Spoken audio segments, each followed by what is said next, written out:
So today is a special class. Yesterday on the plane, because I saw Rupal's message when I was in the Panama airport.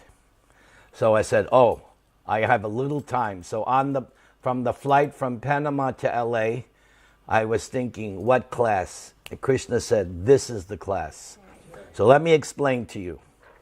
This is the Shree Brihad-Bhägavatämritam by Srila Sanatana Goswami. It's in 3 parts. This is from part 1. Part 1 is all about Narada Muni going throughout the universe on a quest. His quest is, who has received the topmost mercy from Krishna? So he has gone through the material realm, he's gone to Indra, and each one says, no, it's not me, and then he names somebody.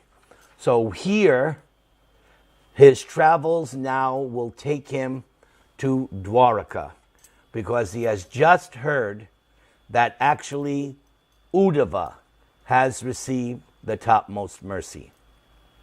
Now, what is the first part of Brihad-Bhägavatämritam? After Parikshit heard Bhagavatam from Shukadeva Goswami, and he was not yet killed by the snake bird, there was some time, Parikshit's mother, Uttara, came to him and said, can you just summarize now everything? So Parikshit is now giving his Bhagavatam to his mother. And this is where we pick up. Are you ready? And I guarantee Leelavati at the end is going to say, this is very nice. Om Namo Bhagavate Vasudevaya. Om Namo Bhagavate Vasudevaya. Om Namo Bhagavate Vasudevaya. So this first part has 7 chapters. This is chapter 6. Priyatama, the most beloved. Sri Parikshit said, noble mother, after hearing Ugrasena's advice, Narada, the dear devotee of Lord Mahavishnu, became absorbed in the taste of exalted love of God, which seized him in its grip. Forgetting everything else, he started off with Veena in hand. Having spent much time before in Dwaraka, Narada automatically took the familiar roads to the center of the city, amazing roads that led to the neighborhood of the Lord's palaces, and came to a palace of Krishna's that he knew how to reach from earlier visits. Under the spell of intense transcendental agitation, Narada seemed like an ordinary person haunted by a ghost. He sometimes tripped and fell to the ground, and sometimes stood motionless. Sometimes his body trembled, or he rolled on the ground, or he wept in great distress. He sometimes shouted and jumped about, sometimes sang and danced, and sometimes all the transformations of priceless love of God converged in him at once. My dear mother Uttara, please now be fully attentive. Listen soberly with steady concentration to what I am about to say. That day, Lord Krishna was for some reason disturbed in mind and asleep in the inner quarters, and Uddhava had left him and sat down nearby on a terrace at the edge of the palace. There, Uddhava was joined by Baladev, Devaki, and Rohini, and queens of Krishna like Rukmini and Satyabhama, as well as various maidservants and other ladies, including Kamsa's mother, Padmavati. Now, I never knew that, so now we know Kamsa's mother, a lady who had the habit of making public gossip out of Krishna's personal affairs. All of them sat there silent in shock.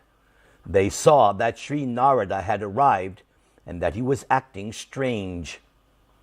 Standing up, they brought him carefully to where they had been sitting. They took a moment to restore him to a condition closer to normal and wiped dry his face, wet with tears of love. Then they spoke to him simply and gently. They said, "We have never seen you behave like this. What is this sudden change in you, dear Brahmin? Please sit here quietly for a moment." Sri Parikshit then said. Narada replied in a choking voice, tears flowing from his eyes. As he began to speak, he opened his eyes with difficulty and bowed down to offer respects. He was trembling, and the hairs on his body stood erect. Sri Narada said, "Please arrange for me to meet with Uddhava, the only true object of exquisite good fortune. Or else let me have from his feet one particle of dust. Then alone will my heart be at peace. He has received an abundance of our Lord's mercy, never gained by the Lord's other servants, in the past or even now. Because Uddhava is the greatest of all Vaishnavas, the Lord himself calls Uddhava one of his own special expansions. No one has ever been as dear to the Lord, neither the Lord's direct sons like Brahma, nor friends like Shiva, nor brothers like Balaram, nor the goddess Rama, or the Lord's other wives. Not even his own unique transcendental body is as dear. The Supreme Lord's own words, disclosed in the Puranas, tell the abounding glory of Uddhava's good fortune. Those words, born of Sri Krishna's causeless mercy, are unlike any others heard in this world. The Yadava heroes now tell those words in songs. Alas, when those words enter the home of my heart through the gateway of the ears, they steal all my wealth of sobriety." Sri Parikshit said. Impelled by great respect for Narada, Uddhava suddenly stood up. He held Narada's feet and embraced them. Aware of what Narada was thinking, Uddhava remembered many devotees who had received the Lord's special favor. As Uddhava meditated on those devotees, their love for the Lord, and the wealth of their loving ecstasies, he felt distress, thinking himself fallen, and cried helplessly. Only with some effort was he able to regain his composure. Then he became joyful and spoke to the sage, moved by the sattvika emotion of jealousy. So that means it's transcendental. It's not material jealousy. Shriman Uddhava then said, "O mighty one, knower of everything, O most truthful speaker, O greatest of sages, you are the master who teaches the means and the end of bhakti, devotional service to the Supreme Lord. All you just said about me and more is self-evident to me. I knew it was true before you said it, and so did others. What I saw on my recent trip to Vraja took my pride in my special good fortune and suddenly crushed it to dust. Since then, I have understood the amazing sweetness of Krishna's mercy, of love for him and those who possess that love. Just by what I saw in Vraja, I came to be most blessed. I was swept away in the ocean of ecstasy, thinking myself completely favored by the Lord, a recipient of his most extreme mercy. Everyone here knows very well what I then sang in my ecstasy, what desires I had, and what I did. Better for now not to speak on those matters further. O best of sages, I bow down to you again and again, and I beseech you, please curb your eagerness to relish those various affairs. Sri Parikshit then said, because Rohini had long lived in Gokula, its residents held her in high regard. She knew the inner meaning of Uddhava's words. So, with tears in her eyes, she decided to speak. Sri Rohini said, alas, dear servant of Sri Hari, the residents of Vraja have by evil fate been all but slain. They have lost the last trace of good fortune and are drowning in an ocean of gloom. There they suffer, poisoned and scorched in the flames of an underwater fire. So please do not destroy my moment of happiness by reminding me of them. When Sri Vasudev brought me back from Gokula, the cries of the greatly distraught Yashoda made even stones shed tears and lightning bolts to shatter. And who can let the mouth speak about the other women of Vraja, who after Krishna left became like living corpses? Dead body. But I am not very intelligent. After your Lord returned from the house of his spiritual master, my sadness drove me to tell him briefly how the Vrajavasis were faring. This, though, did not soften his heart, since all he did in response was send you, an expert in the clever art of delivering messages. Is this your Lord's greatest favor and mercy on them, as your words imply? My own experience is this. When Krishna lived in Vraja, so many calamities threatened to destroy it. Vraja was disturbed by demons, from Putana to Keshi, by demigods like Varuna and Indra, by creatures like the python, and by the falling of familiar things at Krishna's house, like the cart and the Arjuna trees. But to these dangers, the residents paid no regard. As if entranced in each event, they wanted only to assure Krishna's welfare. They never thought about themselves. In natural fondness for the son of Nanda, they fully dedicated everything they owned to his pleasure. Even then, your Lord did nothing to help them. And who could bear to hear me say what he has been doing now to accomplish the goals of his other devotees? Sri Parikshit said, upon hearing this, the mother of the wicked Kamsa spoke out, her head shaking, her manner bold, her judgment spoiled by old age. Padmavati said, just see, since childhood, our Krishna has stayed in the forest full of thorns to guard the cows of those merciless cowherders. They never even gave him shoes. And if when tormented by hunger, when he sometimes ate a little stuff made from the milk, the cowherder woman punished him by tying him up. And they scolded him abusively.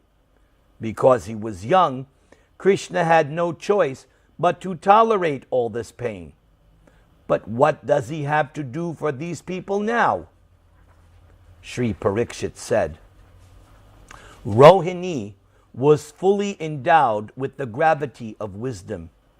Ignoring Padmavati's remarks, she went on speaking from where she had left off.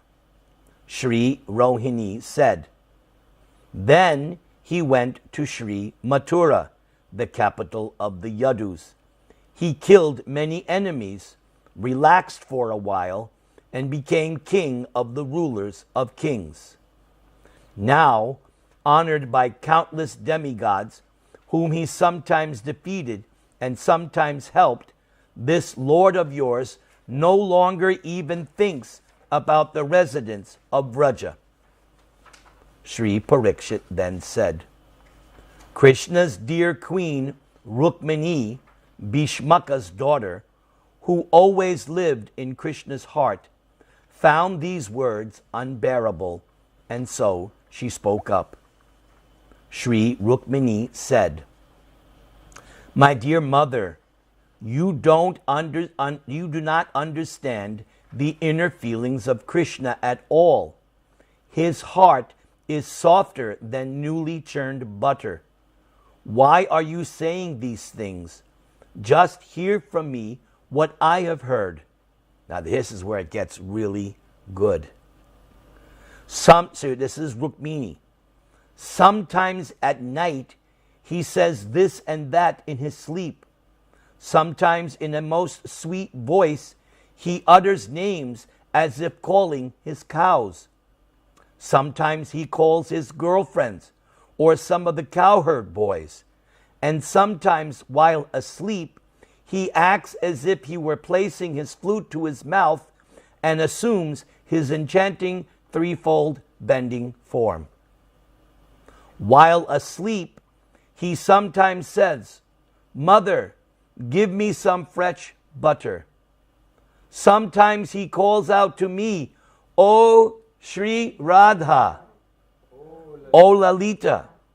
Sometimes he pulls on my garment and asks me, Chandravali, what are you doing? And sometimes he drenches the pillow on his bed with flood of tears. Then at times he suddenly wakes up, rises from bed, and cries in a pitiable voice, drowning us in an ocean of pain and grief. Why, just last night he must have seen something in a dream, because today he has been weeping sorrowfully and is beside himself with agitation. Now he is lying in bed as if asleep, his cloth pulled over his head. He has not even performed his morning duties. You like this? Is this nice? I knew you would like it, Leelavati. I knew it. Thank you, Krishna. Sri Parikshit said, the temperamental Satyabhama, surrounded by other wives, answered back in jealous anger. Dear Sri Rukmini, why are you prattling on like this? Why talk only about what he does while asleep? Even while active and awake, he seems to have his mind on something else, as if dreaming. Indeed, we are his wives only in name. His young cowherd maidservants are in fact more dear to him than we are. Sri Parikshit said, Blessed Baladev, the darling son of Rohini, an intimate friend of all Gokula, couldn't tolerate hearing these words. Angrily, he spoke in reply, Dear ladies, all this is nothing but my brother's clever deception. We are intent about speaking the misery of the residents of Vraja, misery all too real, and he is simply cheating us. I stayed there in Vraja for 2 months and tried to restore the Vrajavasis to normal, but nothing I said or did was of any avail.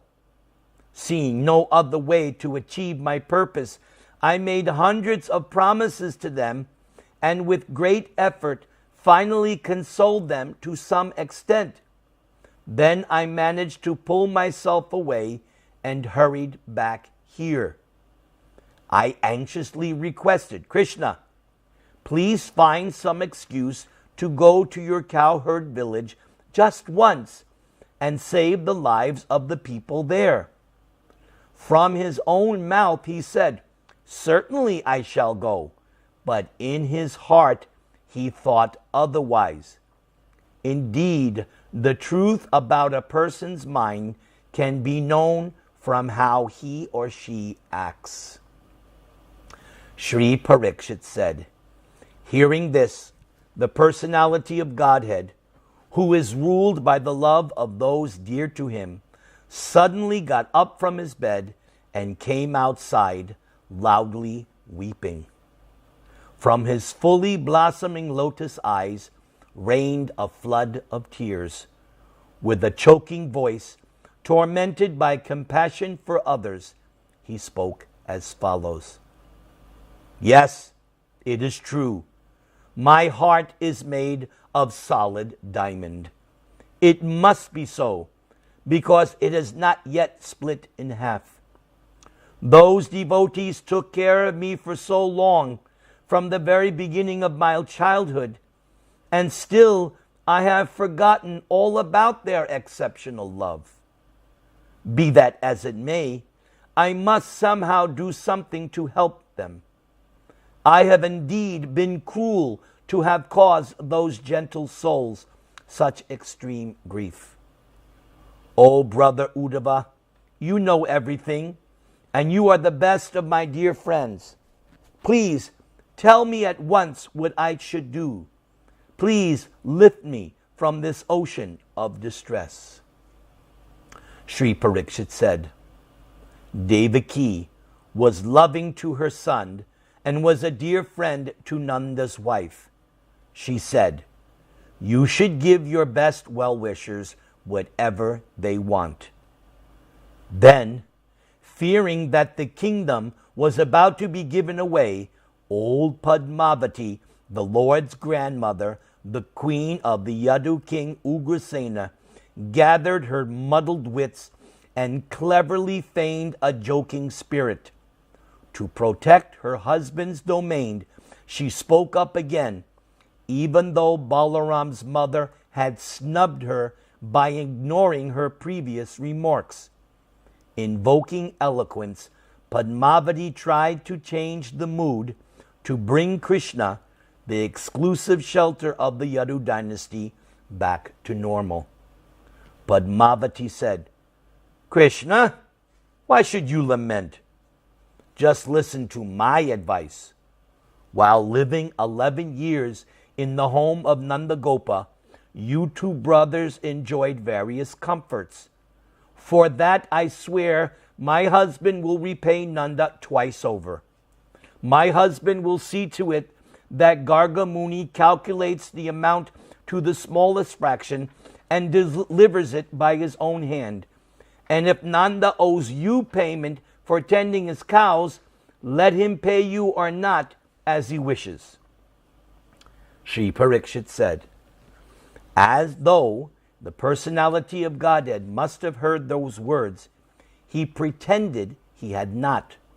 Driven by sorrow, he then inquired from Uddhava as though ignorant. The Supreme Lord said, O best of learned scholars, you know all the thoughts of the residents of Vraja. Please tell me without delay, what is it they desire? Shree Parikshit then said, having heard these words from the Lord, the despondent Uddhava was taken aback. He sighed briefly and then answered, full of remorse. Shriman Uddhava said, the people of Vraja don't want from you the power and wealth of emperors, nor the enjoyments found in heaven, nor anything else obtainable in this world or the next. They desire nothing else but you. Kindly favor me with your attention. Think over what I am about to say, and then act as you see fit. Before, when the cowherd met Nanda and saw the jewels and other gifts you had sent with him, they spoke with one another, all of them immersed in an ocean of grief. Oh, how very painful! Krishna now thinks we want such presents from him and deserve this kind of mercy? Therefore damn our lives and the breath that still moves in our throats, and damn Nanda and the cowherd men. They should have left these things behind and instead brought Krishna himself. Thus the residents of Vraja, including your mother Yashoda, gave up all hope of your return. Already dead, they now refuse to eat at all. Nanda felt like someone who has committed a great offense, and for 3 days he was so utterly miserable he couldn't say a thing. But then, to save the lives of the residents of Vraja, he induced those people to believe your departing words. With many ardent promises, Nanda skillfully used logic to prove your words true. In this way, he placated the Vrajavasis. Sri Nanda said, "Our son is an honest person who always speaks the truth. He has first sent us these things as tokens of his love. He is sure to come back to us quickly as soon as he finishes what he has to do in Mathura." The residents of Vraja, all simple-hearted people, trusted Nanda's words. Thinking about your loving affection, they accepted the jewelry and put it on their bodies. They thought, "Oh, when Sri Krishna returns, he will see how we have followed his order by accepting these remnants of his enjoyment. Then he will show us special mercy." But you never came. You sent me instead. And when they heard the message you had sent with me, they almost died from disappointment. Seeing them so despondent, I made every effort to keep them alive by promising you would surely come back. Then I returned here. To attain you, these devotees then renounced all enjoyment of their senses and all material shelter. Please ask your elder brother here what state they are in. Sri Parikshit continued, "From the dread of the great pain of separation from Krishna, the faces of the ladies, like Devaki and Rukmini, were pale, downcast, and full of tears. Looking at those women affectionately, gentle-hearted Krishna quickly gestured for an inkpot and paper. Krishna meant to strengthen the faith of his Vraja devotees by sending them a letter filled with loving sentiments and written by his own hand. My dear friends, please know that as soon as I settle the duties before me and satisfy my relatives here, I will return in no time. I will be there." Uddhava surmised what Krishna was about to do and was therefore greatly distressed. Knowing the inner hearts of the Vrajavasis, he cried and begged Krishna to reconsider his plans. Uddhava said, "O Master, please turn your attention to this. Unless your two lotus feet make a blessed journey to Vraja, there is no way to assure that your people of Vraja will survive. Those people want nothing but your lotus feet." Sri Parikshit said. The befuddled mother of Kamsa laughed at this, shook her head, and burst out, "Aha! Aha! Foolish Devaki, now I understand. I understand everything.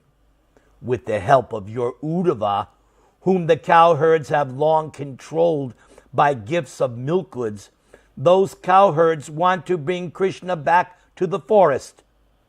In that dangerous forest, hard to travel and full of thorns and vicious beasts, those good-for-nothings want to make him tend their cows.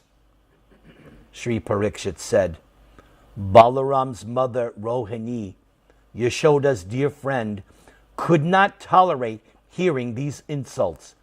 Angrily she replied, Indeed, dear mother of Kamsa, will they just engage him in caring for cows? Unless the devotees there see him, they can't stay alive a single moment. O virtuous lady, if trees or other obstacles block Krishna from sight even briefly, his companions at once shed tears and call in anxious, drown-out voices, Sri Krishna! Krishna! For those who live in Vraja, daytime is like the black night at the end of the universe, and the blink of an eye a millennium. In such a state, they look at the sun and the trails of dust on the road again and again, and listen for the sound of the flute. Every day, Krishna takes his older brother with him and goes out into the various forests, eager to enjoy with his herds of cows and wander about in the company of his many friends. In those forests are lakes with sparkling water, where Kamal and Utpala lotuses spread their fragrance. The lotuses tremble from the movements of swarms of bees, stirred up by the rows of excited water birds. And in those forests flows the river Yamuna, their dearmost companion of the land of Vraja. The picturesque splendor of that river, the daughter of Kalineda, astonishes the mind. And besides her, Vrajabhumi glistens with other rivers, the offspring of hills like the Vindhyas. The beautiful shores of those rivers are always heaped with soft sand and covered by newly grown grass. To those shores come many different kinds of charming animals and birds who put their natural enmity aside. Trees, vines, and creepers further decorate the shores, bowing down with the weight of splendid flowers, fruits, and leaves. The shores resound with the calls of maddened peacocks and cuckoos, and those shores receive praise even from Lord Brahma. Vrindavan Forest, Govardhan Hill, and the whole area of Vraja are free from violence and theft, so one need not bother to watch one's cows. The cows simply go out into the forest in the morning with the other domestic animals like the buffaloes, eat grass and drink water as they like, and then in the evening come home. Elderly Padmavati said, You child, you are too free with your words. If what you say is true, then why do we hear that the cows and other animals in Vraja are now in danger of dying because no one is taking care of them? Sri Parikshit said, Having heard all of this, blessed Lord Gopal felt overwrought with worry for his devotees.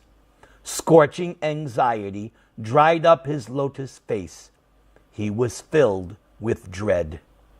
He glanced at the face of Baladev, who knew all the tidings of Vraja, both past and present, and saw that it was covered with tears.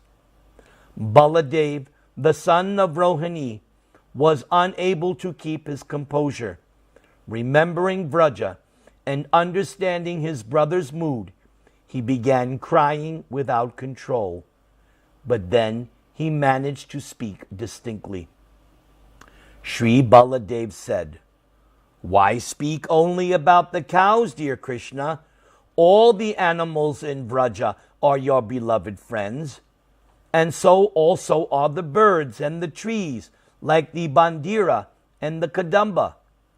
The grass, the creepers, the lush bushes have all dedicated their lives to you, and now they are all wasting away, and so too are the rivers and mountains. Some of the people, dear brother, live only on the hope that your promises were true.